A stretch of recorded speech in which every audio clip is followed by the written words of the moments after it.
Good evening. Good evening. We're going to go ahead and call our meeting to order. This is our January 12th, 2017 meeting. We will have our invocation by Reverend Tommy Rogers, pastor of Bethlehem Missionary Baptist Church, followed by the pledge by Commissioner Rufus Bohr. Can we all please stand at this time?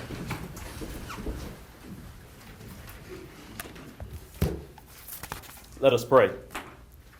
Most heavenly and holy Father, we come this evening with first thanksgiving on our minds. Lord, we thank you for bringing us through 2016. And Lord, we thank you that you have brought us to this very present hour. We recognize, Lord, it is not because we were careful, we were smart, but because you've been good. Yes. So we give you the honor, the praise, and the glory for bringing us thus far. Lord, we pray right now that your power and your spirit will anoint these leaders of this great community so that, Lord, they will make the decisions that are needed in all of these times that we live in. Lord, we thank you that over 164 years ago, you decided to touch a few folk on the St. Johns River to establish this great community. We thank you for not just the founding of this community, we thank you for the faith of this community and your sustaining grace over this community. So we ask that you will take this meeting tonight, that you will place on our hearts what we need to discuss so that we might be helpful to those that we are living with. But in all things, we do give you glory, for you are worthy of our highest praise. So in that, Lord, we say thank you. And we pray this prayer under the mighty name of the Savior who died for all, that all might be free. In the mighty, matchless, miraculous name of Jesus Christ, our Savior, we do pray. Amen. Amen. Please join me in the pledge.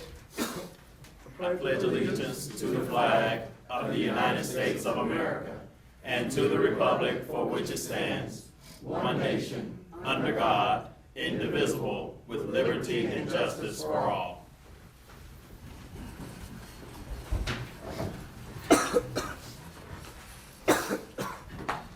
Roll call, please. Mayor Hill, Here. Vice Mayor Brown. Present. Commissioner Borum, Present. Commissioner Campbell, Present. Commissioner Williams. Here. All members are present and accounted for, and you have a quorum. Thank you. Has everyone had an opportunity to review the minutes from the December 12th, 2016 meeting? Motion to approve. Second. It's a motion on the floor. All in favor say aye. Aye. Opposed, motion carries unanimously.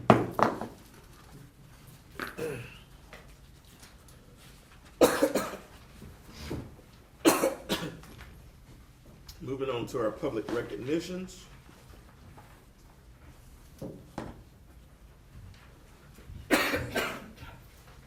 Excuse me.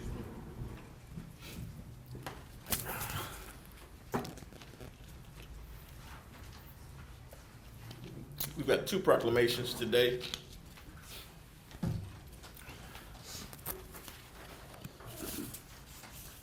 The first is a proclamation for the city of Palaka's 164th birthday.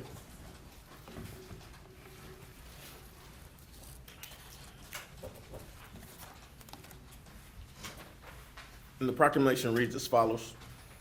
Whereas Palatka has long been an integral part of the history of the state of Florida, from its early Native American inhabitants to the European settlement of East Florida, and later through the expansion of territorial days and statehood, when the U.S. Army established a military outpost at a strategic location on the St. Johns River known as Fort Shannon, or Fort Number 5, during the Seminole Wars, citizens began to move in and establish homes, businesses, roads, and post offices to benefit incoming residents and to assist in the improvement of the territory and state. And whereas the town of Palatka was first chartered and established as the county seat of the newly chartered Putnam County by the Florida legislature on January 13th, 1849, many of its founding fathers were Supreme Court justices, governors, lawyers, statesmen, citizens, civic leaders, entrepreneurs, and were instrumental in the political history of the state.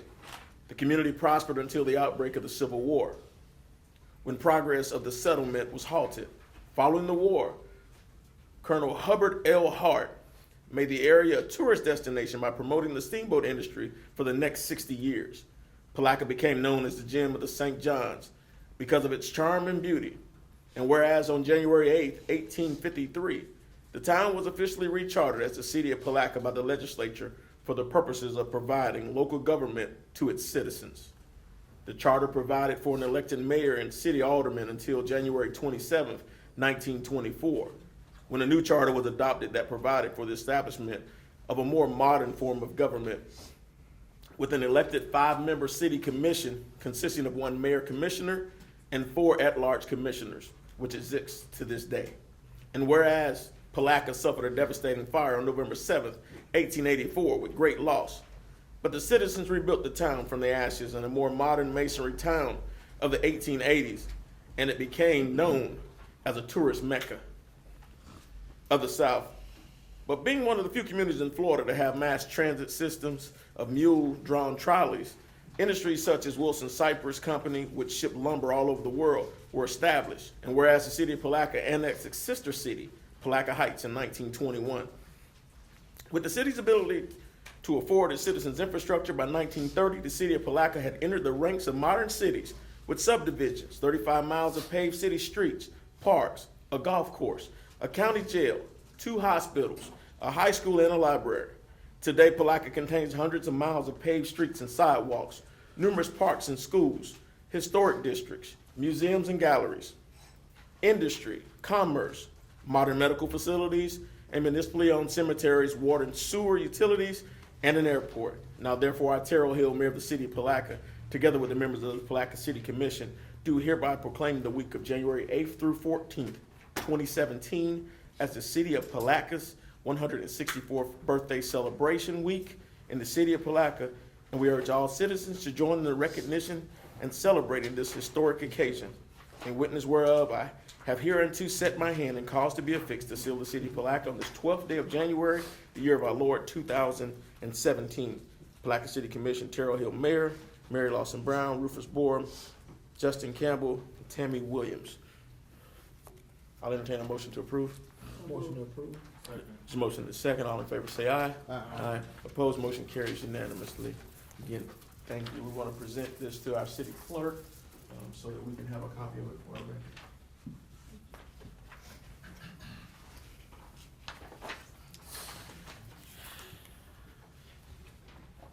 Our next proclamation reads as follows. Whereas the Reverend Dr. Martin Luther King Jr. devoted his life to advancing equality, social justice, and opportunity for all, and challenge all Americans to participate in the never-ending work of building a more perfect union through its teachings, which continue to guide and inspire us. And whereas Dr. King advanced the cause of civil rights throughout the South in spite of dangers associated with his work. While taking part in the St. Augustine Civil Rights Movement, Dr. King was arrested on June 11, 1964 on the steps of Monson Motel Restaurant. He wrote a letter from the St. Augustine jail to his friend Rabbi Israel Dresner, urging him to recruit rabbis to come to St. Augustine, resulting in the largest mass arrest of rabbis in American history on June 18, 1964 at the Monson Hotel. And whereas on the eve of his death, Dr. King said, "We have an opportunity to make America a better nation. I may not get there with you, but I want you to know that tonight that we as a people will get to the promised land. Though we've made great strides since the turbulent era of Dr. King's movement, his work and our journey remain unfinished. And whereas recognize that our nation has yet to reach Dr. King's promised land, it's not an admission of defeat, but a call to action during these challenging times as our capacity to support each other remains limitless to make our communities better with increased opportunity for all citizens. By carrying on Dr. King's work, by breaking the cycle of poverty, reinvesting in our schools, because education unlocks the child's potential and remains our strongest weapon against injustice and inequality. And whereas Dr. King, whose message transcends national borders, devoted his life to serving others. So as we observe Martin Luther King holiday and the day of service on Monday, January 16th, let us ask ourselves what Dr. King believed in to be life's most urgent and persistent question. What are you doing for others? By lifting up our brothers and sisters through dedication and service, we honor Dr. King's memory and reaffirm our common humanity. Now, therefore, I, Terrell Hill, Mayor of the City of Palatka, Florida, together with the members of the Palatka City Commission, do hereby proclaim January 16th, 2016 as Dr. Martin Luther King Jr. Federal Holiday Day of Service in Palatka, and call all citizens to pay tribute to the life and works of Dr. Martin Luther King Jr.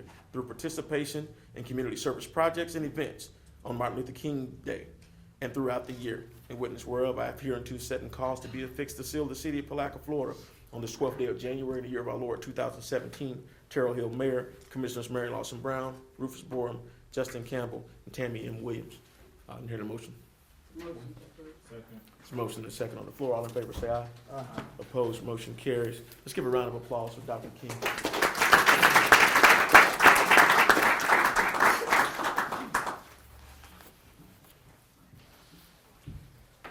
Ms. Brown, we're going to give you this proclamation.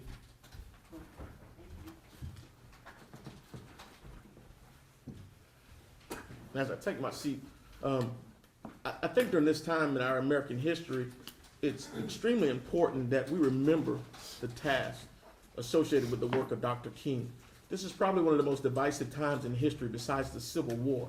And that's because we've got a nation that's pretty much gridlocked from a 50-50 perspective as to what's going on. But with all that being said, there's an opportunity for Americans to band together. There's an opportunity for people within our community to band together and to work on the things that are purposeful.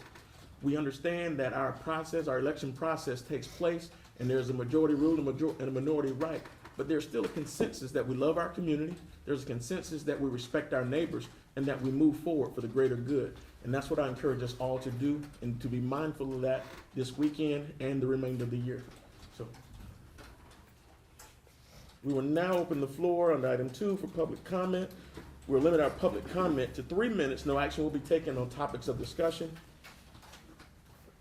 Anyone wishing to fill out a speaker card, the speaker cards are the yellow items in the back desk. Please fill those out and bring those forward so that you can be recognized. The first one we have is Linda Kreider, under public comment for Putnam Blue Ways and Trails. Actually, Joy Hancock is also with me, and we're gonna switch orders if that's okay. That's fine.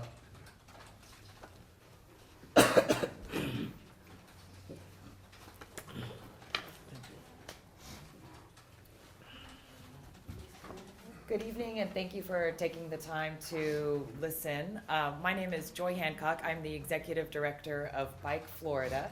We are a 501c3 nonprofit organization that is committed to bicycle safety and education programs in our state, and we also believe in providing a positive economic impact to the communities that support us. And to that end, March 18th through the 24th of this year, we are having our annual spring tour, which is roughly 500 to 600 cyclists that will be doing a tour in St. Johns and Putnam counties. We are going to be staying at the St. Johns County Fairgrounds the entire week, and every day our riders go out and ride loops to and from. Our participants come from all over the country, even from all over the world. And this, we are very proud to show off our state in this way. So on March the 22nd, which is a Wednesday, we are coming to Palatka. And this is Linda Kreider, who is actually the founder of Bike Florida and the former executive director, and she will speak in a minute, and a resident of Palatka. Was telling me that this will be our 4th time to come to Palatka. This is our 24th annual spring tour. So we've been doing this for a while. And so as part of this, we want to create a day where we celebrate Palatka as a thank you for all that you have already done for us. And so I've been working with Linda and others on all the things that we can do to showcase your town, so that our participants spend money and experience you and get to know you as well. So without further ado, I'm going to hand it over to Linda, who will talk about our Palatka Day. Linda Kreider, 116 Kirkwood Street. You took my sales pitch, but I think some of you remember that Bike Florida has been here numerous times because we get flooded in our downtown and our riverfront with cyclists going every which way and over our bridge. And so I'm excited once more to invite them to our city. And we have designated Wednesday, the 22nd of March, as Palatka Day. They'll be coming across and over the bridge starting about 7:30, 8 o'clock in the morning. And we will have a rest stop set up over there at the riverfront in the kiosk area. And we will be looking at doing a number of different things all day long. They will do routes down to Stokes Landing and down to the Barge Canal, but they'll also do the Historic Homes and Murals tour. We will give them sheets of information about the restaurants to eat in, to have lunch, and visit the River Center, the Mulholland House. And then we're also going to have kayaks out there for renting. And we talked to Scott Lagasse today, and we're hoping to have the Pride of Palatka river touring boat available and to actually do an advance promo on it with Bike Florida on their website to sell tickets for the boat tour and have a box lunch on the boat tour. We're going to try and have 2 complete tours that day. If that works out, as a fallback, we'll have pontoon boats set up. But we really want to show off Palatka and get people to really love our town as much as we do, but to come back and visit again. So I'm happy to have Joy come to speak to you tonight. We're on our way out now to meeting with the Putnam Blue Ways and Trails, the bike committee, to just talk about how we'll make all this happen. So thank you very much. Definitely. Thank you as well. And we welcome you. And this Also- might be an opportunity to get on your bikes that you all keep talking about getting and be able to bike with us. I think that was directly to me.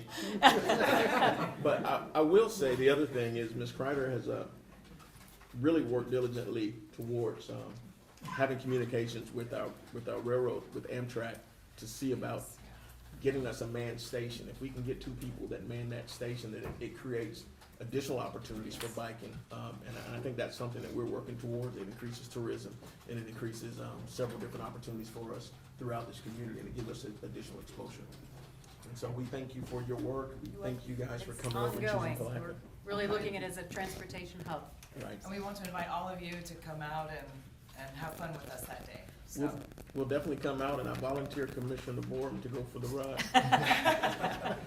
okay. I need a rental bike, lease Designated. bike. And Teddy said he got a 3-wheeler you might borrow. So That's a so motor. definitely thank you.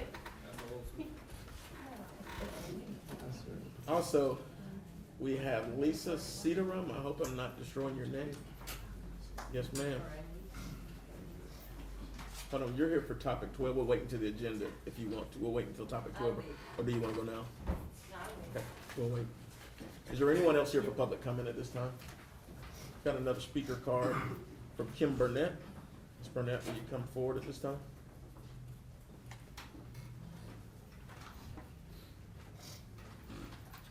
I currently fall under item 12. Do I You need to do. wait there? Yes, ma'am, let's wait, and so we can deal Okay. with it, and so that the All right. conversation will be fresh.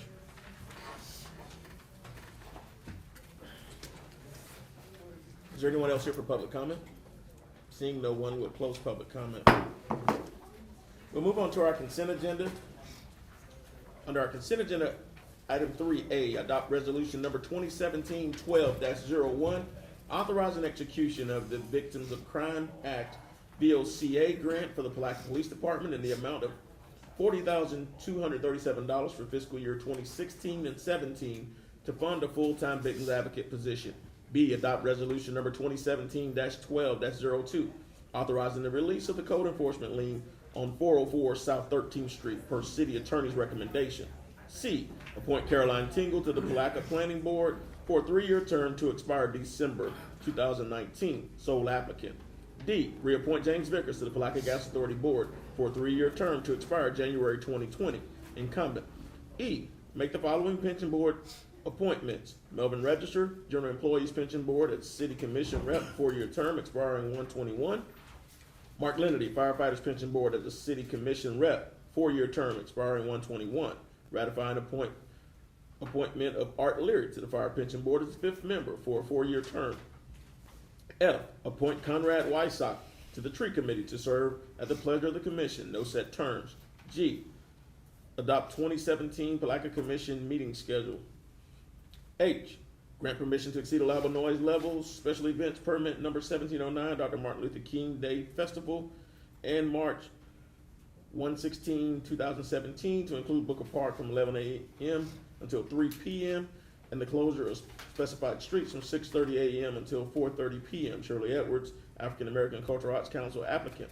I, grant permission to close Martin Luther King Boulevard, 19th Street, from Eagle Street to Urban Trail and exceed allowable noise levels and waive application deadline for special events permit number 17-11.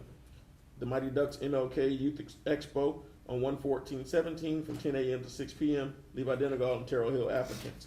K, adopt resolution number 2017-12-03, authorizing the purchase of wetland mitigation credits in the amount of $315,000 from TGC Sundew Knockaway LLC for airport obstruction tree removal projects. Are there any items on the consent agenda that need to be removed? Now, motion to approve. Second. Just for the record, I recuse myself from item number I. Okay. There's a motion to approve. There's a second on the floor. Is there any unreadiness? Questions called. All in favor say aye. Aye. Opposed, motion carries unanimously. Moving on to item, just for the record, before we move further, Caroline Tingle is present. Ms. Tingle, we just appointed you to the planning board. We definitely want to thank you for coming in. We thank you for the opportunity for you to serve. Is there anything that you'd like to say? Just thank you for your vote of confidence. I look forward to serving Palatka in this manner. Okay, and I've worked with Ms. Tingle for several years on the college's foundation board. She runs the foundation, and she does an excellent job, and we're sure you're gonna be an asset to this community as far as the planning board is concerned. Thank you very much. Definitely, thank you. Now, while you doing, talking about those appointments, we got on our sheet, the openings, did you kind of read those off? So if there's somebody in here that might be interested, down there, come back and get a form to see if they can fit in some of those books. Ms. Triggers? I only have an opening on the code enforcement board. It's one vacancy for an alternate. They have to live inside the city limits. Planning board, we have one vacancy. We just appointed one, thank you. And, that is kind of an at-large position. You either need to be a resident, own a business, or have some type of a civic involvement, like the college and the community. Putnam County Library Board, there are 2 city appointee vacancies there. You just have to have a love of books. That library board meets 5 times a year. The Board of Zoning Appeals, we have 1 vacancy. It's an at-large position. You do not have to live in the city limits to be a part of that board. And if anyone's interested in applying, come see me. But there's also applications on the website, right on the front page. I want to make sure I recognize several of our individuals in the audience today who represent some of our local youth groups. We've got Mr. Todd Fields from Operation Triple Threat. He's also the pastor of Mount Olive in East Palatka. Mr. Fields, you raise your hand so we can recognize you. Also, we have from Backpacks Full of Fun, we've got Marion Session and Lakeisha Session. These young ladies work tirelessly doing back-to-school programs and other things throughout the year. And from PAL and Delta Sigma Theta, we've got Lolita Thomas and Pam Brown. And they're always in the newspaper for something. And so, yes ma'am. And so if there's anybody else that I've overlooked that we have in here, Yeah. go ahead. We have, I know growing up, there was, I can't think of your name, but, feeding the Miss homeless, Mildred. I know her Yes, as a sweet ma'am. lady. So, Miss Mildred, can you come up for 1 second for me and just kind of tell everybody about your program? Just give your name and address for the record. I think these are important things for us to do. I'm Mildred Brockington, 114 East Palmetto Street, Palatka, Florida. I own a company called Soup for the Soul Ministry for the homeless. I've been doing it almost 29 years here in Palatka, Florida. Each year, God give me a different event to do. 1 year, it started out with feeding the homeless. The second year or third year, it started out with giving to the children clothing, whatever they need. Last year, it stepped up to help the elderly with their light bill or their rent. So I'm really thankful for helping in the community. Thank you. Would any representatives from the other organizations that we just called out, would you like to come forward and tell us what you do? If not, go ahead. We have sure a pastor, go ahead, move forward. About the one wearing that t-shirt. Yeah, right, sure, right. Yeah. This is a hostile territory. Ty Field Senior, Mount Olive AME Church, 115 Pine Street, East Palatka, Florida. Just a little bit about Operation Triple Threat. As we service about 250 youth right now. We have in contact with. We've been blessed this morning to actually pick up 2 more schools, Miller Middle and Middleton Burney Elementary School. But we come in and we do anything from tutoring to mentoring to ACT, SAT prep, college tours, campus tours. And we're really very hands-on. We're so thankful for the city of Palatka and the leaders in the Palatka for their support and how they've welcomed us into the community. We got here in October of 2013. So we're so thankful to you guys for all of your support and all of the support from the different organizations that we get. But it's a pleasure working here in the city of Palatka, but also we're looking forward to impacting more youth. I think that's the way to go. That's the key. We have to save our youth, and we have to do that by what we called a vigorous training methods, but also what my bishop like to call it is we have to euthanize our people and euthanize our community through radical ministry. And that's our call, and we do radical ministry throughout the community. So we thank you guys for your support, and we thank you guys for supporting Operation Triple Threat. Thank you.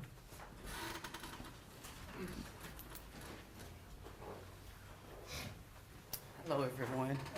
I didn't come prepared to speak today, but thank you for the opportunity. I work with the Palatka Police Athletic League, and some of the things that we are doing in the community. Most of you know we have our fall basketball program going on right now. We're also starting our youth development program and a big mentoring program, which we just got a lot of training on. So look forward to some information coming out about that, and we need your help in getting our youth involved. So we have some great opportunities coming up for them. We're also looking to start a tennis program for our young youth and teaching them tennis. I'm working with a gentleman by the name of Harold Hardy. We've submitted a grant to try to get the funding for that. So I'll be doing some recruitment also to try to get our kids involved in tennis. The police PAL is also looking to start an adult basketball league. We're in the planning processes for that as well. So that will be upcoming. So continue to look for all of this information coming out and encourage our youth and also our adults to participate in these programs so that it can continue and continue and continue, and we can kind of save our kids from the streets. Thank you. Got one question. Will they also allow somebody with WARP to participate? To start Yes, the age group for the adult league is 18 to 35, and then it'll be a 35 and up. So we'll make sure we have plenty of Bengay, Gatorade, and those things available for them. I want to ask you, what age group are you working with now? So if there are kids in the community that we run into, you'll know. Our age group is from 8 to 18. Okay. Yes. Okay. Ms. Session, can you just give us a briefing? Come. Look, Mr. You know, she wears many hats in the community. She's got about 10. Well, my name Marion Session. I do backpacks full of fun. That's the biggest event that I do. We try to supply at least 800 kids with backpacks, but throughout the year, different holidays come up. I do an event, and it'd be a free event for anybody. Any kids. We try to get out and just to do something with them because there's nothing to do in Palatka. So we try to keep them busy. And most of the funding that I do, most of it come from, I just plan ahead of time and I, try to make it happen. You just did a young ladies event too, right? You just did a young ladies event as well, right? Yes, we do an event where we get with young ladies and we mentor them and talk to them, trying to lead them to go in the right way. And we do most of all the stuff we do at Palatka Housing Authority Center, and just trying to reach the youth. All I know, they the future. I think Ways during the holidays and stuff. Oh yeah, I do feed the it's called Feed the Neighborhood for Thanksgiving, and I've been doing that on Main Street, and we fed this year we did at least 400. Yeah. We fed 400. So.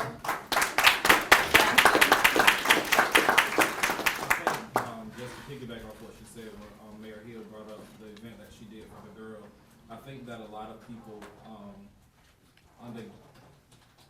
don't praise themselves enough for the work that they do around here in Palatka. We oftentimes hear individuals say that there's nothing going on in Palatka, or no one does anything in Palatka, when we have our citizens that are giving most of the time out of their pockets to make certain things happen. Not only did she have this event, but it was a pampering event where she had little girls, she pampered little girls. She gave them something that generally their parents would not be able to do for them. Just a day of pampering, which, the kids talk about. And there are a lot of things that the different organizations, like I said, I remember growing up, I remember the soup lady. So, and then working with PAL, those are things that I see happening. And again, those are things that we need to praise. We need to praise those individuals. And if there's any other people that are doing anything that we need to have recognized, this is the place. Let's get it out there so we can make people know that there are things going on in Palatka that you just have to tap into. There are good things going on in this great city, and we look forward to greater things happening in this city. And also Deborah Robinson with our HR department. She's with 207 Burners. They actually they do a lot of events in the community. They give socks out during the winter. They do blankets, and they cook at various events for our youth, including our fall festival. We've got Pam Brown here with Delta Sigma Theta. They got the Delta Gyms, and they work through about 100 community service programs within this community. There are so many organizations within this community. I wanted to at least take a few minutes tonight, because I didn't think it would be robbery if we brought these folks forward to let them at least give you some insight. Most of the time they do it, they fly under the radar because they do it because they care, and they take the money out of their pockets, and they take the time away from their families. And no one ever takes the time to say thank you. So tonight we want to at least take some time out of this agenda just to let you guys know that we appreciate what you do. We thank you for all that you do. Also, on Saturday, a shameless plug for my event that we've got going on, we're going to have the Mlk Youth Expo at the Hope Center. There's a community center in there that's dedicated to youth activity. And so if you guys want to come over there and showcase your organizations, come out on Saturday morning from 10 to 6. Yes, ma'am. One other person would like to recognize this young lady right here, Miss Sessions. Can you come up and share? She's with Marion. Well, she's doing something else in the community right now with after school program and other things with the students as well. I was going to let her off the hook because Okay. she's trying to hide. Okay. No, let's go ahead. You don't have to. She, You like to recognize it. this is the shyest non-shy person in the city. Hello, my name is Lakeisha Session, and I work for the Florida Foundation for Florida graduates. We're located at 1100 Imagine Street. I have an after-school program, and I meet on Tuesdays and Thursdays. I offer academic recovery and homework assistance, and I have 2 programs. I have voice, and I have Girls Get It. So, I mean, if you have teenagers from 7th grade to 12th grade, I'd like to see them there. Thank you. And Ms. Sessions is a career educator who's actually decided that she wants to work in the community more closely than necessarily in the school system at this point, because she sees a benefit to having a better hands-on approach to dealing with our children in our community.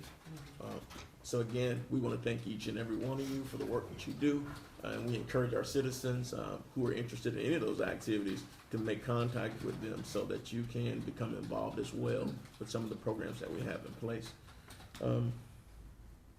We're going to move our agenda forward to item number 4, which is a resolution acknowledging responses to ITB 2016-13, declaring Armstrong Roofing to be the apparent low bidder and authorizing value engineering negotiations to begin for the water taxi terminal building project. A resolution of the City of Palatka, Florida, acknowledging responses to ITB 2016-13 water taxi terminal, declaring Armstrong Contracting to be the apparent low bidder, and authorizing value engineering negotiations to begin for the water taxi terminal building project. So moved. Second. Mr. Griffin. Yes, sir. Jonathan Griffin, the Public Works Director. The city issued invitation to bid about a month and a half ago. We had, I believe, 4 responses, with Armstrong Contracting being the lowest apparent bidder. The project did come in over budget, which some of that was expected. We did explore some alternatives. We do believe that this option, which is continuing with the current building design, value engineering, and then coming back before the commission, hopefully this month or in February, with an award and a budget amendment, is the best path forward for the commission. Questions called? All in favor say aye. Aye. Opposed, motion carries unanimously. Thank you. Thank you, Mr. Turner, for being here today. We see your smiling face in the back. When y'all say water tax, I wanna say thank you. 12,047 days.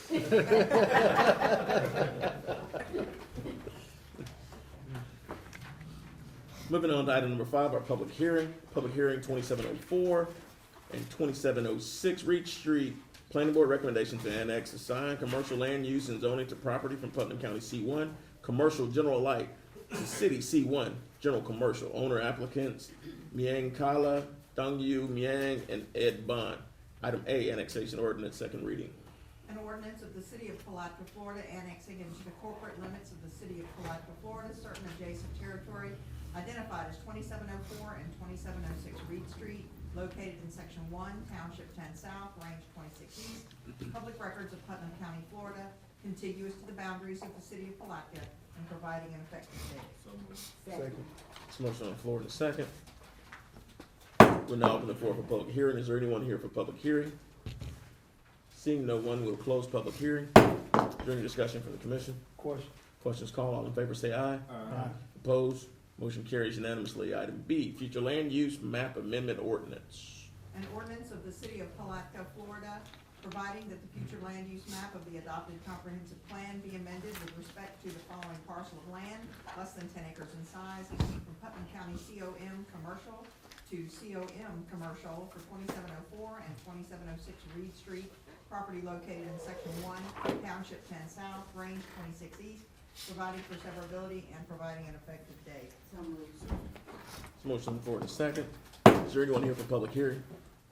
Seeing no one, we will close public hearing. Any in readiness? Questions called. All in favor say aye. Aye. Opposed, motion carries unanimously. Item C, rezoning ordinance, second reading. An ordinance of the City of Palatka, Florida, providing that the official zoning map of the City of Palatka, Florida be amended from Putnam County C1 Commercial General Light to C1 Commercial General for a parcel identified as 2704 and 2706 Reed Street, located in Section 1, Township 10 South, Range 26 East, providing for severability and providing an effective date. So moved. Second. There's a motion on the floor in a second. Is there anyone here for public hearing? Seeing no one, we'll close public hearing. Any discussion? Questions called. All in favor say aye. Aye. Opposed, motion carries unanimously. Moving on to item number 6, ordinance. Rezoning property located at southwest corner of River and Moore Streets from R1AAHD, single-family residential and historic district to R1AA, single-family residential, removal from historic district. Norman Jutras, owner applicant, second reading. An ordinance of the City of Palatka, Florida, providing that the official zoning map of the City of Palatka, Florida be amended from R1AAHD Residential Single Family Historic District to R1AA Residential Single Family for a parcel identified as undeveloped land located at the southwest corner of River Street and Moore Street, located in Section 42, Township 10 South, Range 27 East, providing for severability and providing an effective date. So moved. There's a motion on the floor. Is there a second? Second. There's a motion and second on the floor. We'll open the floor for public hearing. Seeing no one, we'll close the public hearing. I've He got was, Yes, ma'am. do we know what Mr. Jutris says, he had a PUD, is he has to go back through his PUD? Mr. Crowe. Or Hold on, Mr. Crowe, does come on. do you know what he's gonna do with the property? Mr. Crowe. Mr. Mayor, Commissioners, I don't want to speak for Mr. Jutris, he is here, but the PUD that was on the old Wilson Cypress Mill property has expired and reverted back to the zoning it had before then. Therefore, Mr. Jutris would have to come in with the new PUD. We've been talking preliminarily about it, but at this point, nothing has been filed. He's in the back.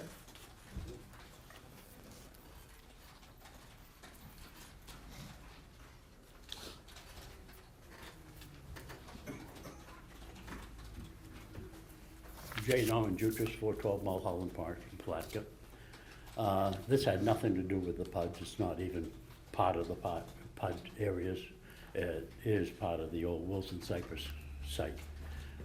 Therefore, it has nothing to do with your question. Okay? I'd like to make a comment after the vote, if I may. Sure. Any further discussion? Question? Questions called, all in favor say aye. Aye. Opposed, motion carries unanimously. Mr. Peters. You know, I have been very pleased with Palatka. I love Palatka. Palatka is my town, as far as I'm concerned. But, you know, for the benefit of somebody else, and I know that you people are working very hard to try to make this a better community. And I think we need somehow to streamline things to make things happen. In the positive, we need a smile. We have, you know, right now you have a young lady at the planning office that is just dynamic. She does a great job of greeting people, you know, making you feel good and so forth. But we need to do this throughout the entire community. And this is 1 year in process. When I first started, actually it's been longer than that, but really 1 year in process that we started this. And here we are again. If I was an outsider coming in to try to develop something in the community, and I had to go through these gyrations, whether it's a restaurant with a liquor license or whatever, we need to streamline this thing to make it happen. You know, bang, bang, bang. Hello, come on, we want you here. You know, this makes me feel like this was an error in mapping. It wasn't my error. It was an error that was done years ago. It had nothing to do with the planning department as such today, but we were trying to correct something. And therefore, to take this long to try to make progress go forward. And I'm not trying to lecture, excuse me if it sounds like I am. No, it's but- welcome. It's welcome. It's welcome conversation. Yeah, this is what I'm trying to say is, come on, let's smile, let's be good, let's be happy, let's make things happen. And they're starting to happen in Palatka. Palatka is going forward right now, and we need to make it better. Thank you. Thank you. Mr. Jutris, that's why I asked what was going on. But 'Cause I wanna see it happen too. We've been waiting a while. And I think Mr. Jutris' comments are directly on point. We've had significant conversation and action taking place to try to make Palatka more user-friendly. And I think that if we can ease the entry while making sure we have our safeguards in place, it creates greater opportunity for us. So, Mr. Jutris, we thank you for your comments. They are not going on deaf ears. I'm sure the city commissioner, the city manager is taking notes at this time. And so, if you can provide us with any additional suggestions that you may have, then let us know. Thank you.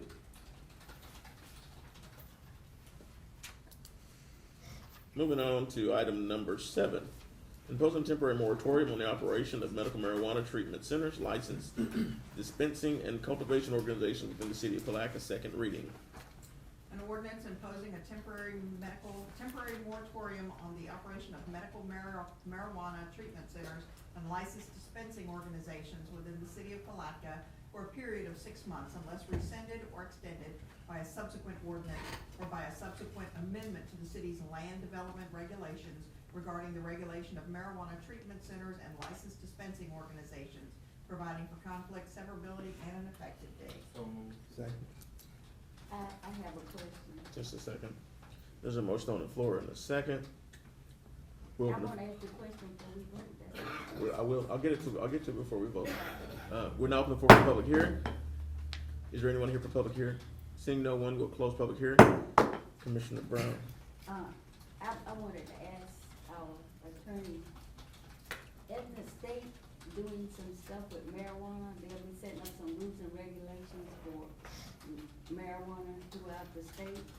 Should we go ahead and do this before we find out whether we're gonna have to jump up and change it again? Well, the moratorium only basically gives you time either to see if the state does something or time to come up with your own ordinance. All this moratorium does is basically say that until you are a little bit more certain of the conditions and terms and guidelines that are gonna be in place for how these things are gonna be, how many they're gonna be, where they're gonna be located, et cetera, that you're just saying we don't want any until we can figure that out. That's all this does right now. And the other thing is, it also deals with the conflict between state and federal law. And so that's one reason that most of the communities around the state are adopting it, just because of the legalities, to make sure there's no contradiction Well, between that's the why two. I'm asking you, lawyers, because you wanna. He's on retainer.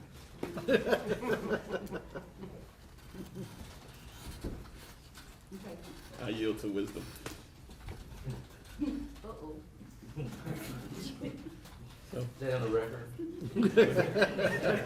I'll repeat it. I'll repeat it. So, is there any further discussion? Question. Questions called, all in favor say aye. Aye. Opposed, motion carries unanimously. Yeah, y'all used to be asking us stupid questions, but I wanna know. Well, that wasn't a stupid question at all. We're gonna have some more too. Definitely wasn't. That has been the critical issue as it relates to legalization at this point. Number 8. That's a good one, right? 12,047. Number 8. For those of you who don't know, who aren't understanding what I'm saying, that's the number of days that she's been in office in this community. And that was brought to our attention during the swearing in. Public hearing, item number 8, 3803 Krill Avenue and 3805 Krill Avenue, 102 Highline Avenue, Planning Board recommendation to annex and assign C1 General Commercial Zoning to property. James Militello, owner, Palatka Building Zoning applicant. Item A, annexation ordinance, first reading. An ordinance of the city of Palatka, Florida, annexing into the corporate limits of the city of Palatka, Florida, certain adjacent territory identified as 3803 Krill and 102 Highline Avenue, located in section 11, township 10 south, range 26 east, public records of Putnam County, Florida, contiguous to the boundaries of the city of Palatka, and providing an effective date. So move. Second. Motion on the floor in a second. We're now open the floor for public hearing. Is there anyone here for public hearing? Seeing no one, we'll close public hearing. Is there any discussion from the commission? Questions called. All in favor say aye. Aye. Opposed, motion carries unanimously. Item 2, B, rezoning ordinance, first reading.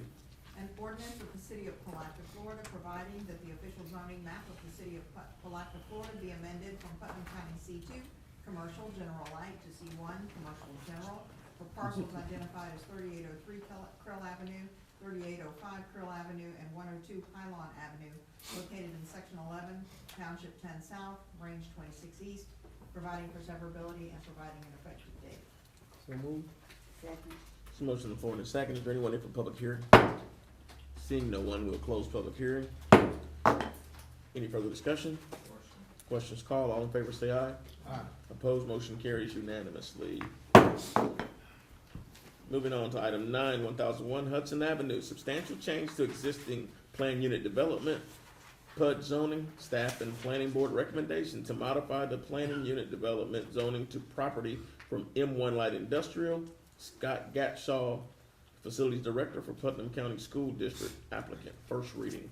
An ordinance of the city of Palatka, Florida, providing that the official zoning map of the city of Palatka, Florida be amended as to that certain property located in section 12, township 10 south, range 26 east, located at 1001 Hudson Avenue, substantially modifying the existing PUD PBF1 planned unit development, public buildings and grounds zoning, providing for severability, and providing an effective date. So moved. Second. There's a motion on the floor in a second. Is there anyone here for public hearing? Seeing no one, we'll close public hearing. Is there any further discussion? Question? Questions called, all in favor say aye. Aye. Opposed, motion carries unanimously.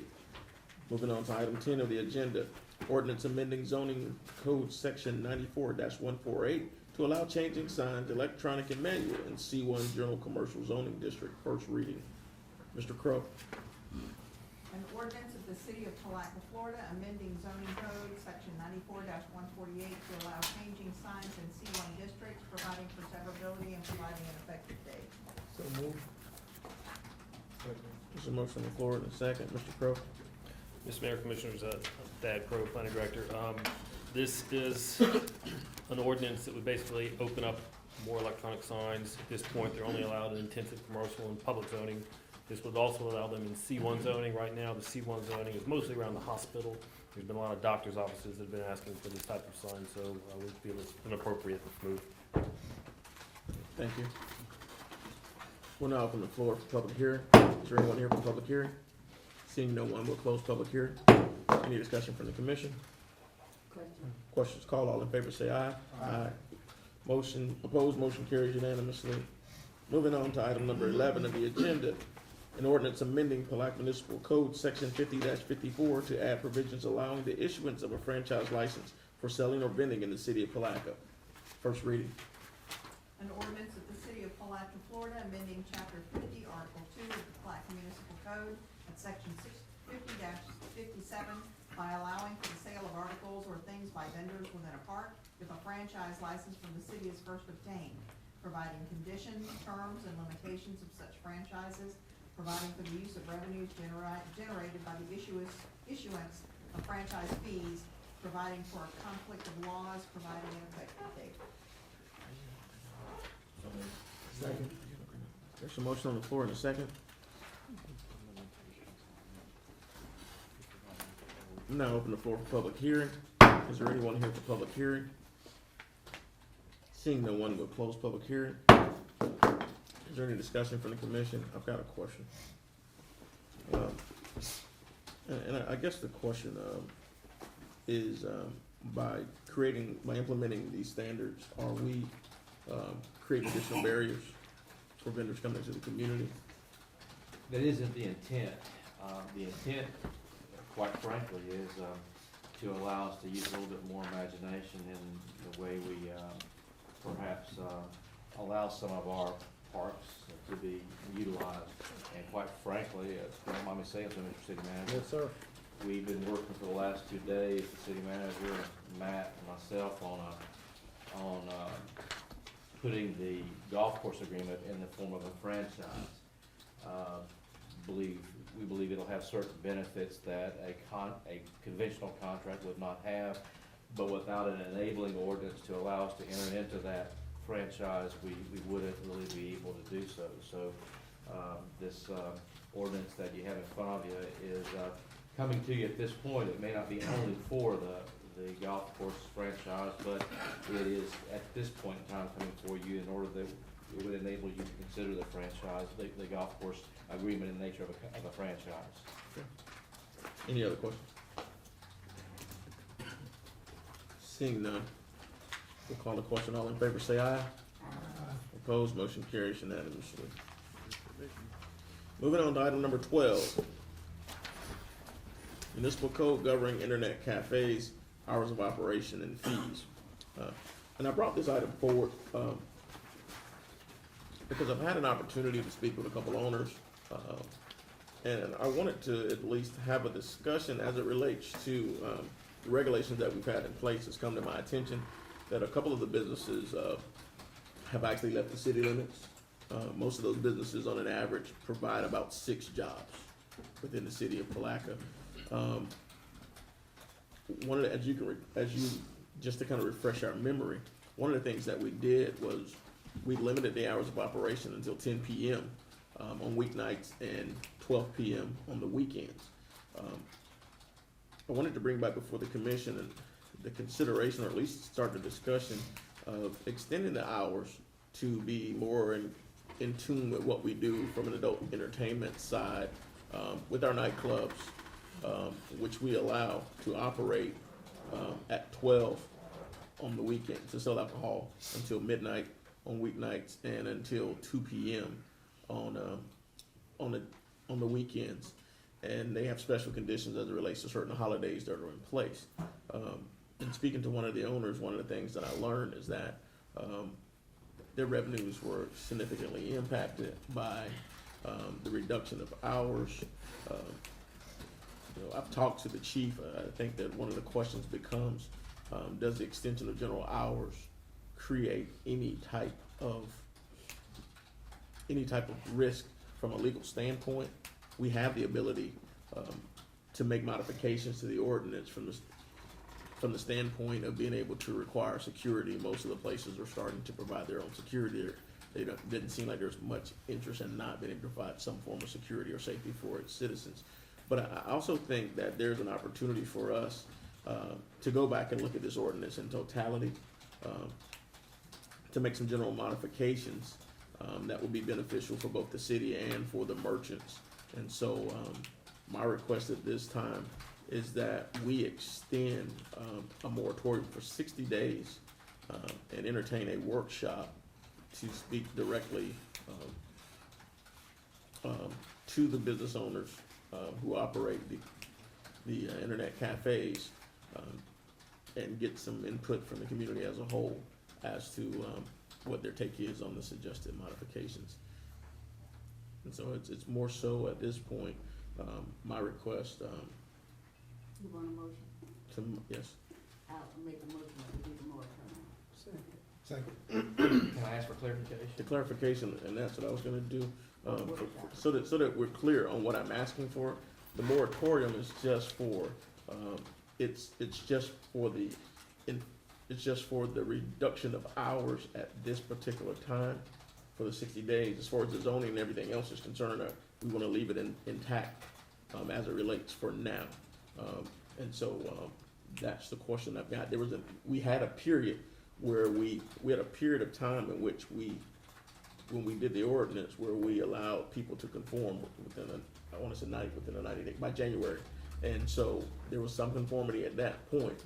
And so I'm just asking for additional time as to conformity so that we can have an opportunity to look at some additional options. So the clarification would be the motion would be for a moratorium on the enforcement of that portion of the ordinance that limits the hours of operation. Is that accurate? Yes. And then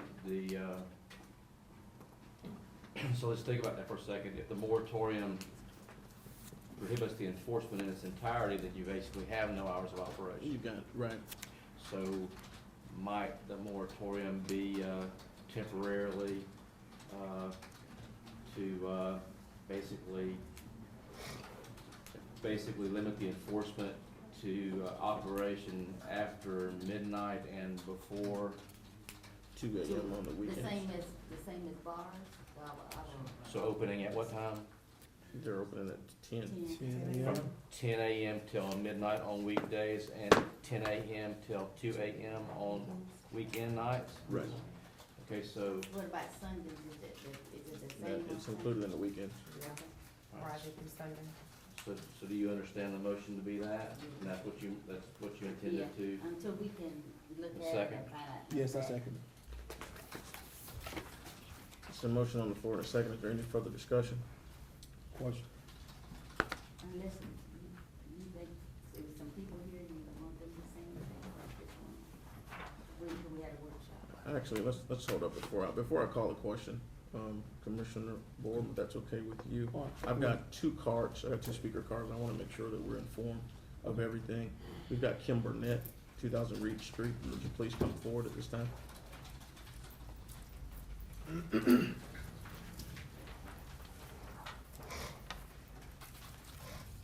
Commission, I just wanted to address you guys and let you know what has happened since this ordinance has come into effect.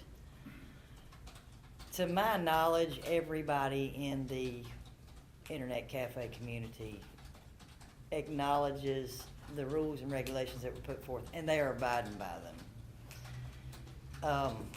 In my case, I employ 13 people, 9 of which are single parents. And these folks have been with us since the day that we opened. We rarely swap employees over there. And my concern is when we first put this into effect, and we took away the food and the drink, and we closed the door at 10 o'clock, the first week of us abiding by this ordinance, our business fell off 30%. Since that time, the business has migrated to the county. Whether it be to the north or to the south, it has migrated away from us. Several of the others have also saw that migration out to the county. And it was our intention to stay in the city and abide by the rules. But the bottom line is this: if we can't make it in the city with those rules in place, then we're going to have to leave. And leaving is not what we wanted to do. We wanted to keep the business in the city because we pull patrons all the way from Palm Coast to come in here to our establishment. And in doing that, they patronize the restaurants and they patronize the hotels. They basically come up here and stay all weekend. So without us being that we were open, then their weekend is cut short. So we're seeing that business fall off as well, people coming from the coast up here. What were your hours of operation before? We were open 24 hours. Now, I'm not against, at all the hours being regulated and not being open 24 hours. I have no problem with that. The other issue that we have run across is we give away water and canned drinks and snacks in a bag, prepackaged. Honey buns and stuff of that nature, so these folks can have a snack and a drink while they're in there. The older folks who like the coffee pot full, we've gotten a bunch of grief over not even having the coffee pot and not even having a bottle of water. But I give that away, so I don't understand how you can regulate what I give away, basically. It makes the patron comfortable. It keeps them coming back to the city. And I don't want to see them all go to the county, and I don't want to go to the county either. So, any other questions? I already sat with Ms. Cedarwood, and we had a long discussion around that, and she expressed the same concerns, and so I'm pretty open to see what we can do to help with y'all. I think the commission is looking at doing a workshop with y'all to do the best possible thing for small businesses and. Okay. Now, will you put that on your website, or will you notify us directly? We will notify everyone who has an internet cafe within the city directly, because you've got an interest in what's going on. We'll also publicly notice the workshop so that other individuals can come forward and have some dialogue. Okay. All right. Thank you very much. Thank you. Ms. Cedarwood?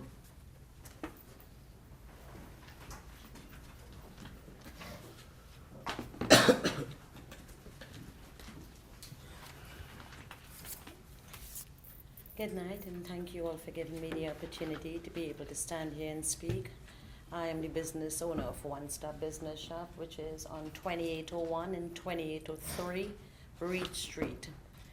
My concern is the very same thing Ms. Kim has expressed. The opening and closing of the hours, the free giveaways, food, drinks, snacks, as the case may be. Also, I have 6 employees and a security guard, and out of 6 of those employees, it's 4 members of one family. If my hours were to stay cut, 2 of those family members are going to be unemployed, because I would be left with no choice. And since I opened from June to now, I have not had any problems. Whereas I had to call a city cop and say, well, look, we have an incident in my building. I spent a lot of money getting that place going. It's well lit. It got cameras. It got everything that was required by the city. I rented the building from February and opened my business in June. The reason for that is because I wanted to abide by the law and do everything that was required and requested by the city. I would hope and I would appreciate at the same time if you all would be able to go ahead and extend the hours for us. Like Ms. Kim said, she don't have a problem with the 24/7. Of course, I never open 24/7 anyway. I open from 10 a.m. to 2 a.m. the next morning.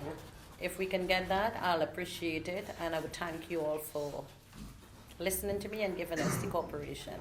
Because I don't want to have to leave the city after spending so much money in that building that was more or less vacant for almost 3 years. I don't want to have to leave the city to go to the county.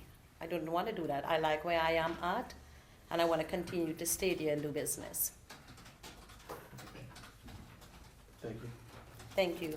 So, and I guess one of the other questions, and I didn't speak on it at the time, and I think both of them indicated that we also placed a restriction on service of food, snacks or whatever it is. I definitely agree with the restriction of the alcoholic beverages within the facility,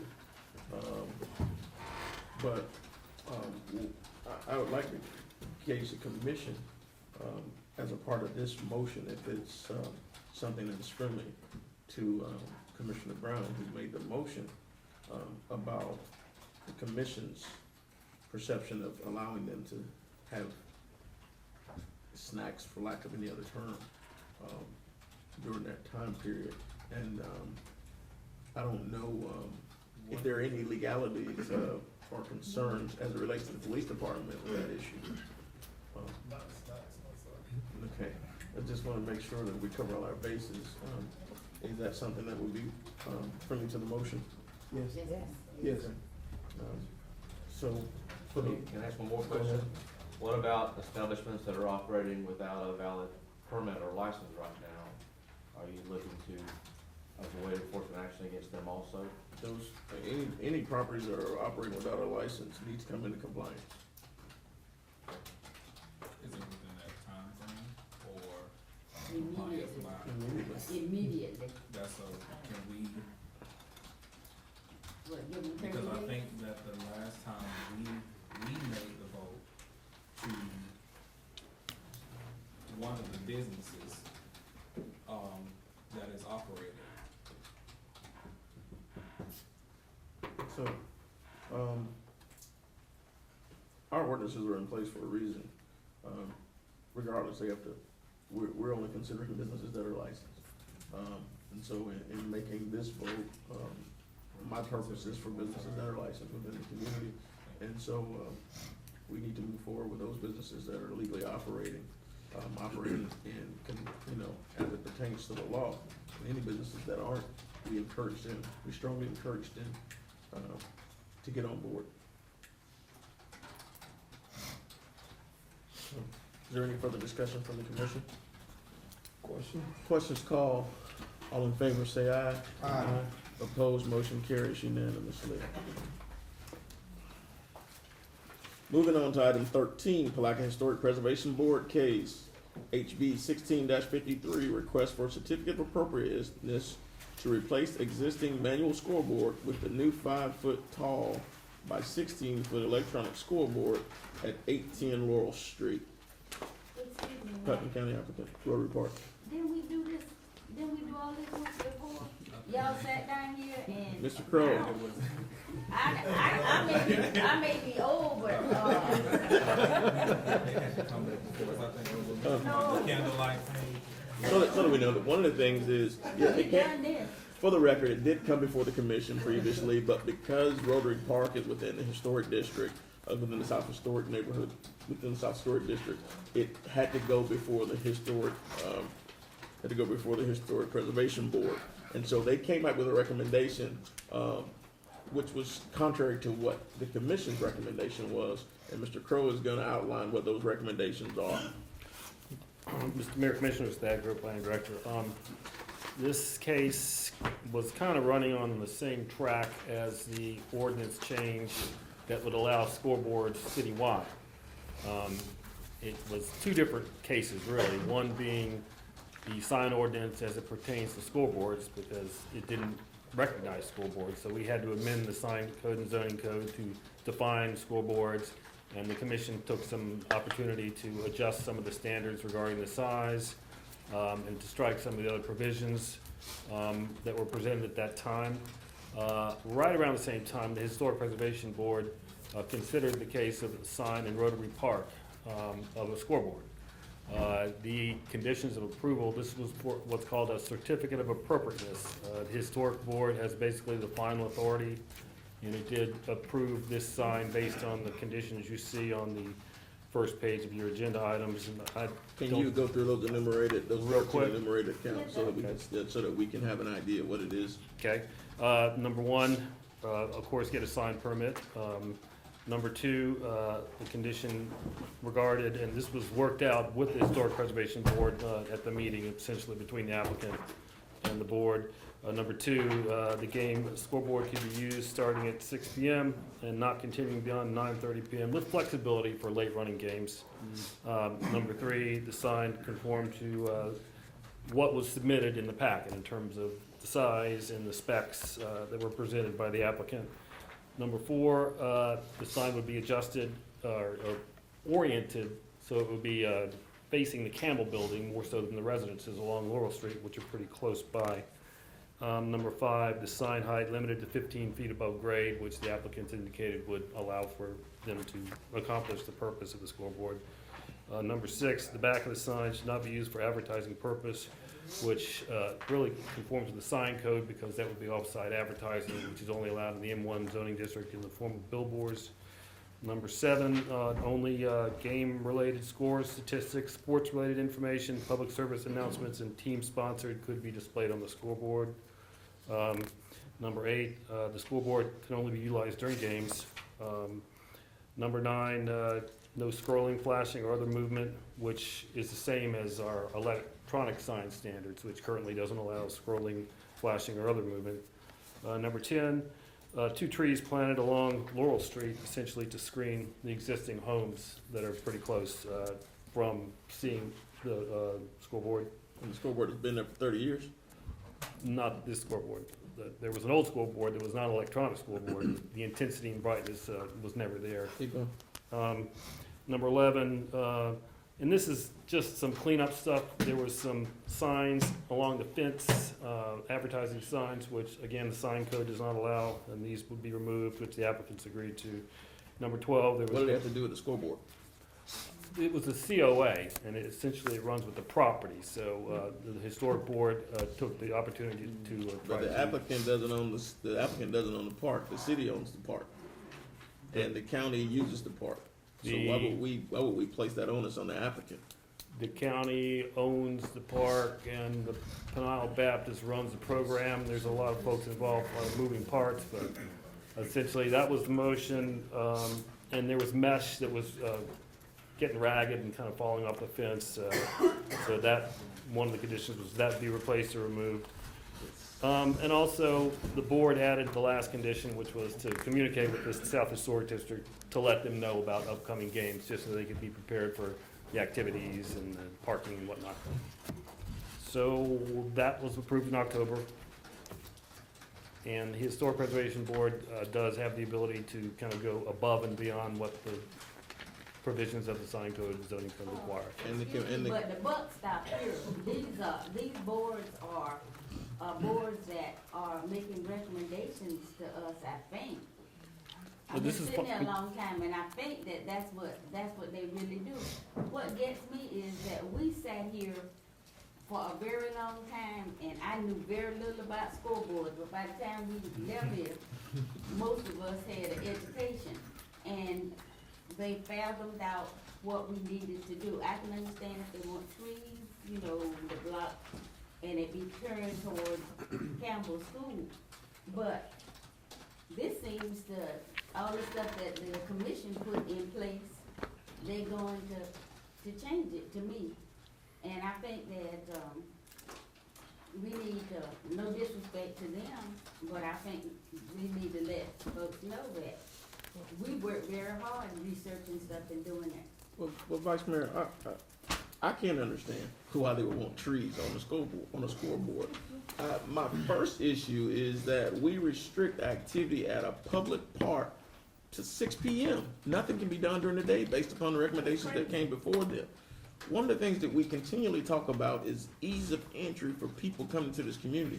We're talking about a donation of a scoreboard for kids to play at a park that has virtually limited activity other than the fact that PennDOT uses it for their softball games. And we find ourselves putting all these mandates on the applicants, contrary to what the commission spent a significant portion of time to try to create a fair process. If you limit the games to nighttime, the scoreboard is not going to be the brightest thing out there. It's going to be the lights on the field. And so the scoreboard really is going to have minimal impact. Did you guys look at the amount of, did you look at the amount of lumens or the amount of candle lights that come from the actual lights for the game as opposed to what's coming from the scoreboard, and what's the variance between the two? Because it seems as though nobody thought of the fact that a night game brings lights out. And if those lights are out, the scoreboard is the least of your worries. Additionally, if you're involved in athletic activity, some coaches actually use the scoreboard to create situational ball when they're coaching. And so if you limit the operation of the scoreboard, then you limit the strategic opportunities for that team to be successful. Other than that, you limit opportunities for other people to come out and use that field to bring activities out there. And that's just not what I plan on us doing in the city of Palatka. We've worked hard to try to revive athletics in this community. You know, we've gone out and we've spent money to resurface these fields. We've actually taken the locks off the fields and the restrooms so that people can use them. People pay taxes to come out and use these fields. And it just doesn't make any sense to me that we're at a point where we want to place all these restrictions. We've got too many kids that are being arrested, involved in violent crime and all this other stuff to create deterrents that stop these kids from being able to be involved in preventive activity. And it makes absolutely no sense. Athletics is a preventer of crime and deviant activity by juveniles and adults. And it creates mentoring opportunities and opportunities for families to come together and to do other things. And to have consistent dialogue about a scoreboard, to me, is absolutely ludicrous. And to me, my recommendation to the commission, if I make one, and I'll pass the gavel if I need to, but we need to reject all of these recommendations and stick with what we had before. We've spoken, and it needs to be there. To reject everything that is before us and stick with what we spent hours vetting out the previous. I second. That's it, There's a motion and a second by Commissioner Williams. Is there any further discussion? I just wanna say that park was used, it was a field, and kids went out there and played in it before it was anything there. We're trying to upgrade and make it more pleasant for folks and work on this thing. And if it's things for kids, and we work on it, and we worked hard on that, I think that when it comes to the commission and we say what we wanna have done, it needs to be done unless it's hurting somebody. And none of this hurts anybody else. And just for the record, Mr. Crowe, I got one further question. Did these recommendations come from the Historic Preservation Board, or were these staff recommendations to the board? These are recommendations that were worked out with the applicant and agreed upon by staff and the applicant, and went to the historic board, who modified them and added other. Did you make the recommendations? I did, sir. Well, sir, when it comes to kids, from me to you, we are erring on the side of kids. And when it comes to business, if business is coming here and need to do that, we want to do as much as we can. We're trying to change what we slept for 100 our 164 years, well, 64 by 100 years. And now this town wants different. They said a different set of people up here, except for me, thank you. So I just want you to know that we wanna work with folks, and if staff has a problem with some of what, talk to us before you do something like that. But my thing is, if the commission voted to put certain things in place, and we had significant dialogue with you to make sure that we did that, then why would you go back and recommend something contrary to what the commission had already voted on? The packet had already gone out, Mr. Chairman, and, again, we had worked through the conditions with the applicant. There were neighbors that were involved who would be impacted by the scoreboard. We tried to do the best we could to come to some sort of consensus, and at the end of the day, at the meeting, all parties agreed to it. My intent is certainly not to be against children, but there's also a balance between the residential neighborhood and the park, and I thought that we achieved that, and I apologize to the commission if we didn't. If you live by a park, you gotta anticipate there being a scoreboard at a softball field. And if you live by a road, you're gonna get noise. I live on Highway 20, and I used to have to get used to them trucks. I don't even hear them anymore. So after those kids get out there and use that park, people won't even hear it. They'll be happy to have. And no kids are not out robbing and hurting somebody. And some of them may actually go out and watch. Or go out and play themselves, send their kids. That's the same sentiment, Mr. Juice was talking about bringing in new businesses. We need to really loosen up a little bit and allow more things that's positive to the community to come in. We also have, and just for the record, we got some people from Rotary here. Does anyone from Rotary want to speak?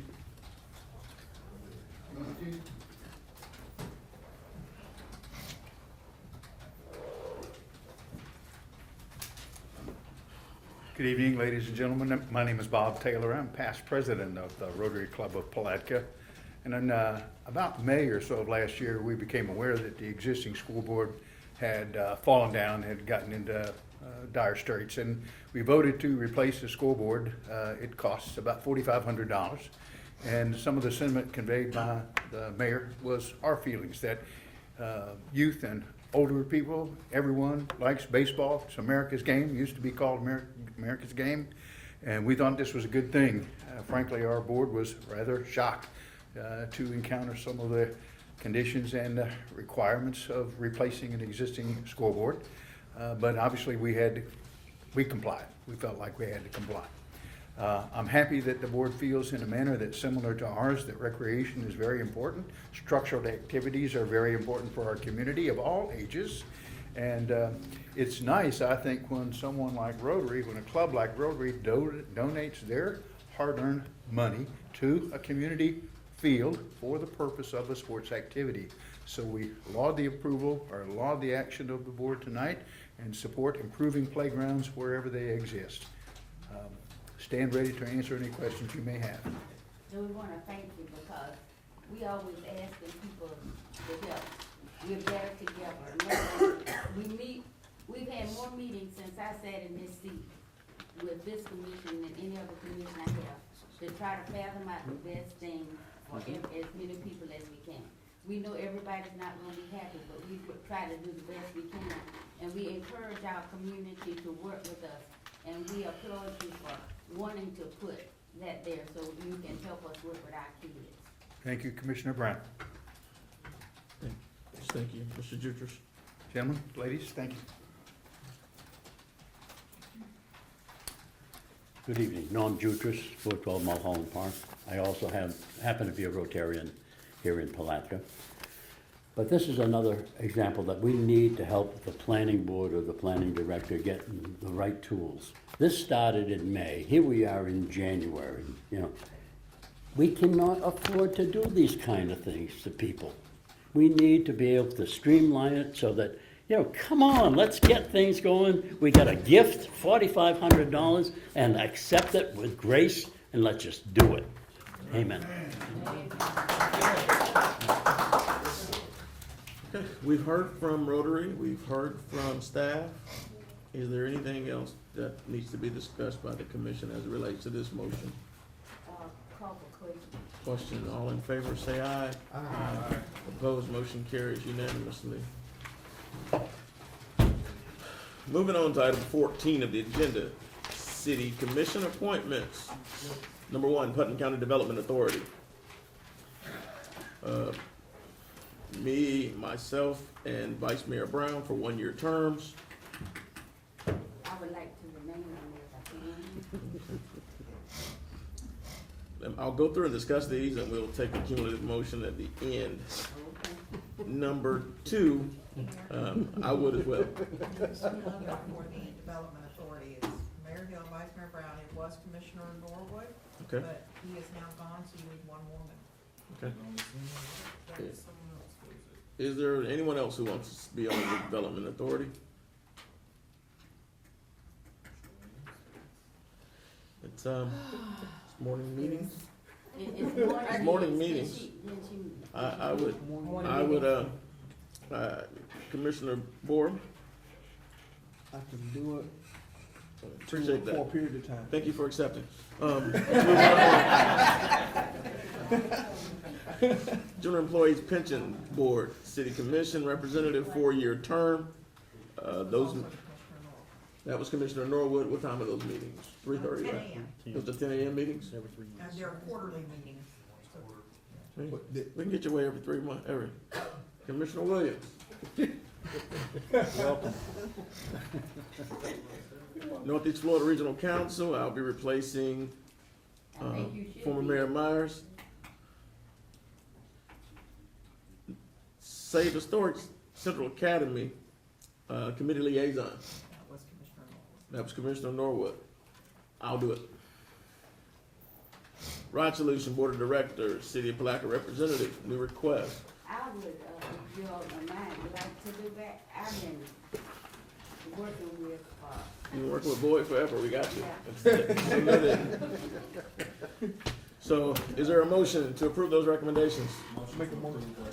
Second. There's a second, all in favor say aye. Aye. Opposed, motion carries unanimously. Moving on to number 15 of the agenda. let me say one thing. There are some things they put me on that nobody ever told me when the meeting was. And, the community gardens, I think we don't have but maybe one left now, and they aren't really needed. So we actually don't have that, committee anymore. And with greenways and trails, I don't know for what reason, nobody ever told me this whole year past when they were having a meeting. So either we need to take it off or somebody needs to tell me when the meeting is so I can attend. What we're gonna do is just, let's just move forward. We're trying to share a commission calendar for the events, for all the scheduled meetings so that everyone will know where they're supposed to be. That's something we can easily resolve. Okay. Chief Lambert. Mr. Crowe. Mr. Griffin. Chief Shaw. Mr. Robinson. Mr. Yule. Yes, sir. One nice shout out.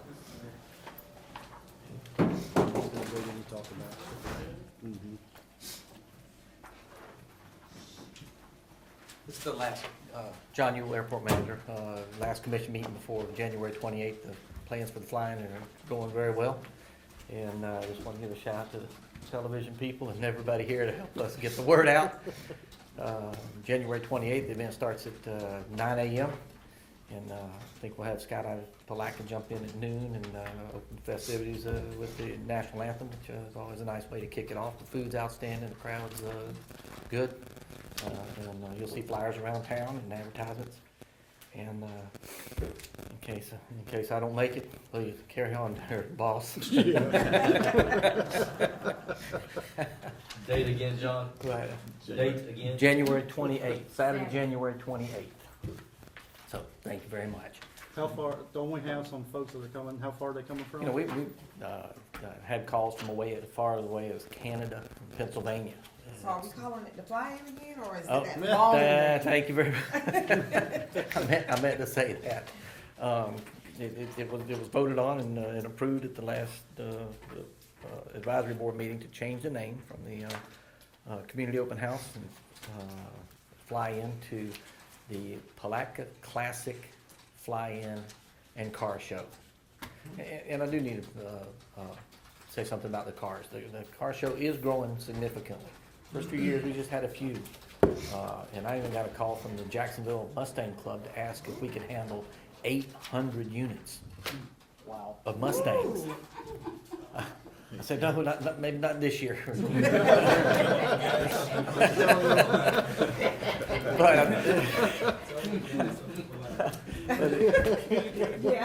But it is now the Palatka Classic Fly-In and Car Show.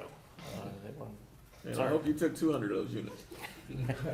If I could, Mr. Mayor, just to piggyback on Mr. Yule's comments about the name changes because it's becoming so significant and because it's becoming so known around the country is why you wanted to get to a name change is so you could separate yourselves from the others. Yeah, that recommendation came from Jeff Happel, the gentleman who's instrumental in helping us get all these neat airplanes in.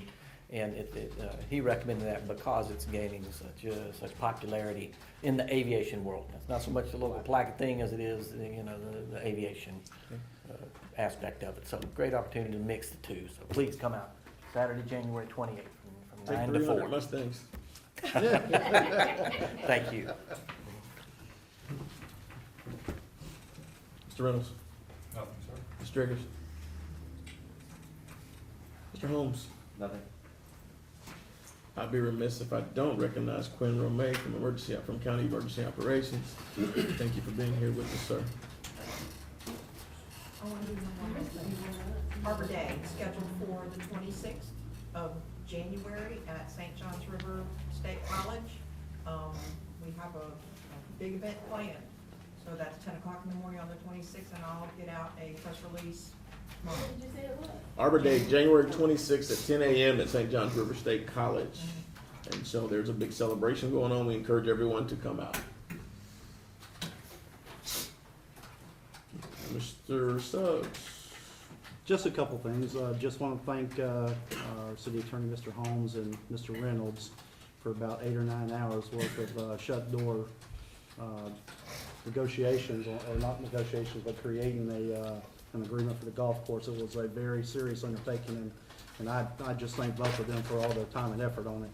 And what Mr. Reynolds didn't share, is because he's been so busy, I'm sure it just slipped his mind, is that our annual audit is ongoing at this point. They've been here all week, I believe it is, and they'll be here for probably a couple more weeks, ma'am, is that correct? And so if you see people walking around that you don't recognize, that's probably who it is. And hopefully we'll able to get them all the information they need and hopefully get them in and out quick enough so we can get back to what other things that we need to get going. That's all I got, Mr. Mayor. Commissioner Campbell. Yes. I was not here Monday to personally congratulate Commissioner Williams as I was in Chicago for training for PAL. So I definitely hate that I had to miss, but it was for a good cause. And I think with that being said, what we went to Chicago for was we were awarded a mentor grant that we're working hard to make sure that we carry out. And I think it's gonna be very beneficial, not only to the youth of our county, but definitely, well, our city, but definitely going into these schools and getting some of these kids that need help that are not really necessarily getting the attention that they need. So I think it's a good thing. So even though I was not here in person, know that I was here in spirit, and thank you for understanding. And thanks for my video. I got a nice video. That's it. Vice Mayor Brown. Oh, I'm sorry, not only Commissioner Williams. That's but okay, I'm finna my- kick you. I've been kicking him off for 2 years, you know But my what? left hand, the grandmother, the sweet spirit of the commission is Mary Lawson. Of course, we thank you for what you are continuing to do, and I look forward to serving this great city with all of you. I really felt like it was a day for our newly elected because I've had it done a couple of times. I call it my swearing at ceremony now. And I want to say thank you to all those people who wanted to put me back in this seat, and I will work just as hard as I can to continue to try to look out for the people I love most. For me, it is a mission I think that ministers say they have missionaries in their church. I think we're missionaries for the city, and it's our task to take care of people. So I want to say that, thank you. The other thing is, I'd like for us to invite new businesses as they come into town to at least one of our commission meetings and introduce them and tell people, let them tell people where they are. We've had several new businesses going in, and we don't get a lot of traffic, especially in downtown Palatka. And I found out when I was running, there were a few new shops in there that people didn't know anything about. And maybe we need to encourage them just to come to one meeting and say that they are here because we want to have more business so we can do more tourism. And I would like for you guys to think about it and maybe see what we can do to have them come and do that with us. The second thing is, I was approached by a citizen that says we haven't been able to keep our Bronson House and some of our other buildings open. And so I decided that, talk to Mandy and think that we want to see if we can have people who will volunteer. We've got wonderful things like the train station, the waterworks plant, and if there are people who have some time and they can come in and volunteer a few hours, maybe we can get enough people to do it. Mandy says they have a training program and they will train people how to do it. And if we're gonna up our game and try to do tourism, those buildings and the tourism thing have to be open. We have people who volunteer all the time that we don't know about. We found out today, but we do need few more people to help us really make this town blossom. And so, any of you who know people who would like something else to do, some of them are retired, or some of us senior citizens, or it doesn't have to be that. It's just somebody who's interested in the city, help us to promote it and help us to get those places open. That's all I have. Thank you. Commissioner Board. Longer than 2 minutes. Oh, no, that was great. I'd just like to congratulate Vice Mayor Brown on her reelection and look forward to working with you. And I'd like to also congratulate and welcome Commissioner Williams and get through your first meeting. That's all I have. Commissioner Williams. I just like to thank everyone for allowing me the opportunity to serve them as their new commissioner, and thank the mayor for my nice reception that I had prior to my swearing the other night. I survived my first meeting. Well, second, first official law meeting. Yeah. Definitely welcome. We look forward to working you to death. Hey, the newspaper got it right. We had ladies' night that night. She's been waiting to say that for a long time. And Ms. Kitchens is in the back nodding her head. The couple things. Last week, I got an opportunity to go to Orlando. We ended up in Winter Garden with our city manager. Me and the city manager ended up in Orlando. We went to Winter Garden to look at a potential business opportunity for the city, and not just an opportunity. It's an opportunity to possibly create an incubator type situation, which allows us to bring in several different businesses of different size with an anchor microbrewery. There is an interest in the city of Palatka. I won't go into too much detail as to where we are right now, but I will say that there is an interest in the city of Palatka as an opportunity to bring that type of business endeavor here. We had a great meeting with some of the foremost authorities in the industry, and they were well informed as to what's going on in this community, and they were excited about the opportunity. So we're looking forward to the next meeting. But it was a great opportunity for the city of Palatka to bring in a multi-million-dollar business, and so we're definitely looking at that. Secondly, we've got our trip to DC coming up during the second week, our fly-in during the second week of February. We have our appointments set up with our congressional representatives as well as individuals from the Senate. We also have our meeting set up with Clarence Williams from Becker Poliakoff, which is our lobbying firm, so that we can get an opportunity to really outline our steps this year during the sessions, to really push forward with our priorities. And so, as of now, we've got 3 commissioners, well, it's 3 of us going to the meeting. We're looking for great things out of that. I would also ask the commission for authority for Mr. Suggs to go as well. I think the city manager's presence at those meetings is going to be significant for what we have in place. Particularly, he's been the point person as it relates to Mr. Williams. And also it gives us an opportunity to really provide additional detail about certain projects that we have in place. So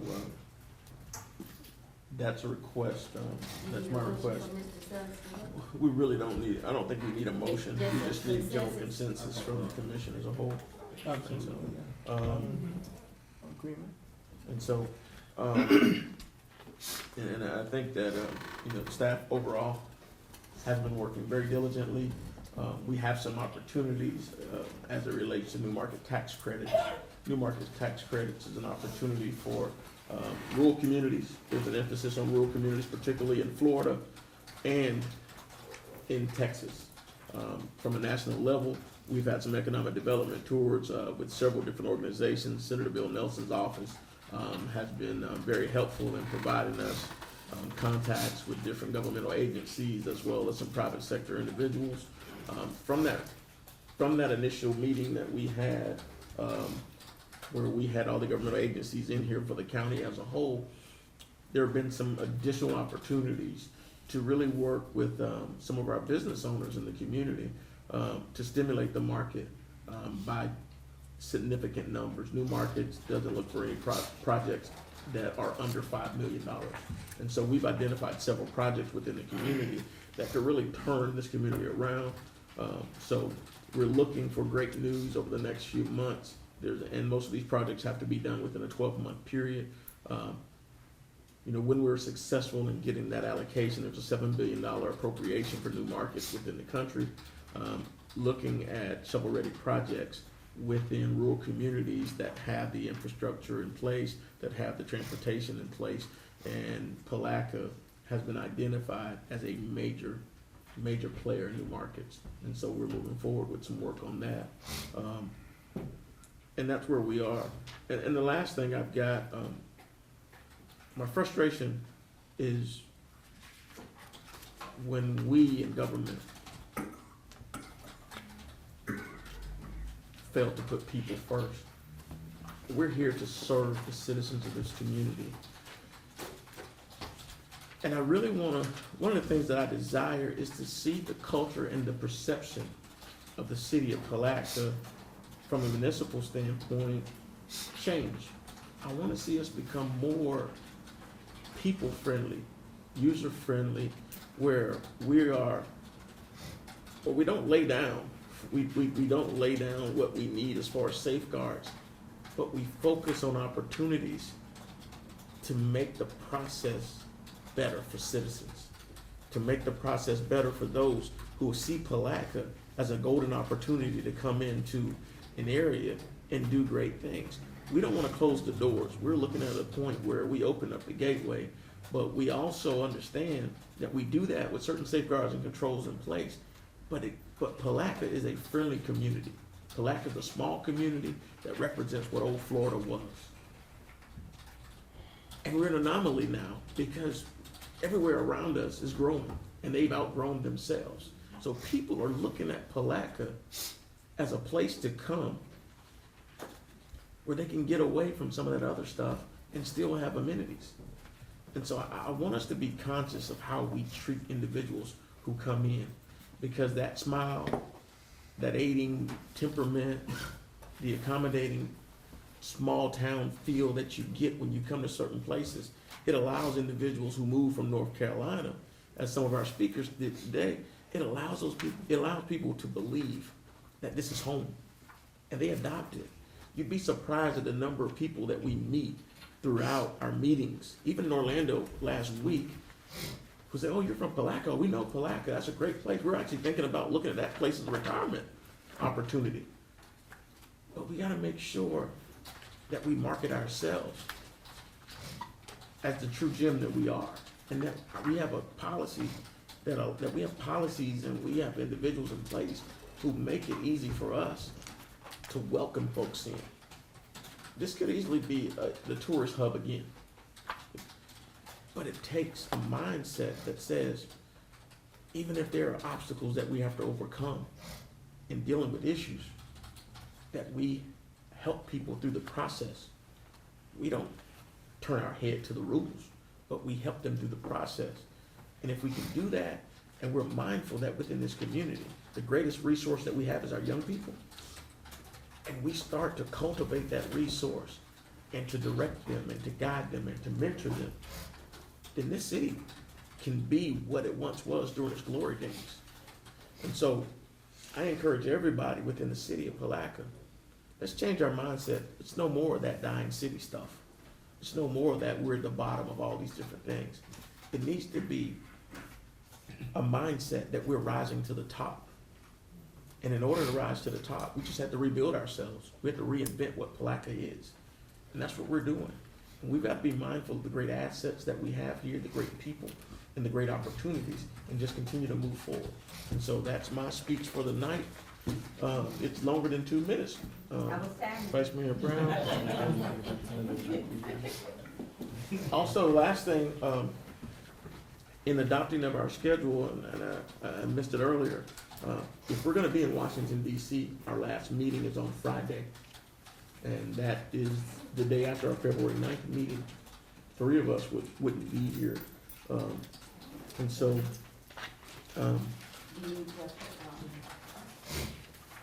Just cancel that meeting for that time and just have the one meeting? I think it would be in our best interest to try to get that federal appropriation, and to see if we can move forward and get into the right doors to deal with, getting the waiver, as it relates to rural utilities. And Can I so, tell you something else too, yes, ma'am. that y'all gonna be up against? You got a brand new Congress, got a bunch of new people in Washington. And as you all go, and talk to each one of our representatives, what they do is they divide you up into 2 halves. Everybody from North Florida goes to their North Florida people, everybody from South Florida goes to them. And we found out they know very, very little about cities and city government. And you almost have to take a period of time to educate them and let them know. And I'm so very happy that 3 people can go and be a part of those folks.